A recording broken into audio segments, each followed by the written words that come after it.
Let's discuss the third thing that the Barry-Harris practice system shows us. And to me, this is one of the most powerful. So generally speaking, when you learn and you start as a beginner, we see most chords as being passing chords or target chords, right? So happy birthday to, this is passing, and then we say this is tonic. However, the reality is that as we get advanced, we realize that chords can not only not be either, they can be both.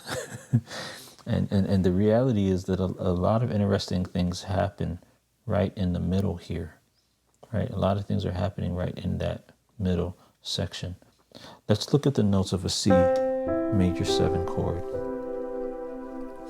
Most people say that this is the 1 chord if we're using our diatonic sevenths. 1, 2, 3, 4, 5, 6, 7, and 1. So we say this is the 1 chord. We say that it would normally be resolved.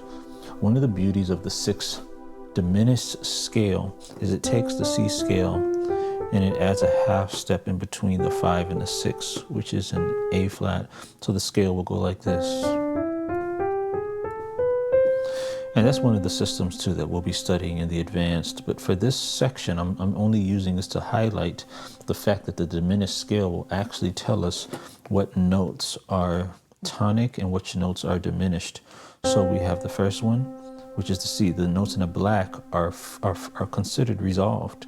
The D is diminished, the E is tonic. The F is diminished. That's why when we have this sound here, see, that's the F is a diminished note. It has to come off of it and get resolved. The 5 is a tonic note. Okay, and then when we go to the scale, the A flat would be your diminished note, your A would be your tonic note. But look at this, your B is a diminished note. So if we look back at that C major 7 chord,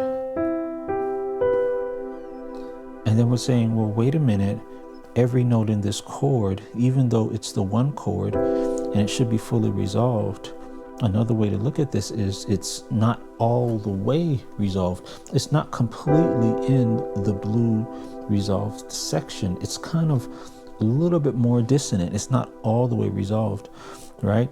And so I wanted to say that this, so the goal of this section, yes, we're learning how to reharmonize. In section 1, I was teaching you how to reharmonize, and I was talking about Mary Had a Little Lamb. And by the way, this will really make sense once you understand what's going on here. Because when I did Mary Had a Little Lamb, and I said, Mary had, and I said, let's use on the D, I said, this is kind of like a passing chord. Well, this explains why I said that, because Mary here, you can see that the D is a diminished note in this key, in this scale.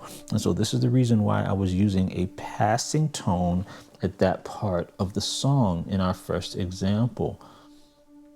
And so this sound of learning how diminished chords are versus how tonic chords are, this is about supporting a melody. And when you're supporting that melody, how diminished do you want the chord to be? So let's look at some examples of what I mean by that.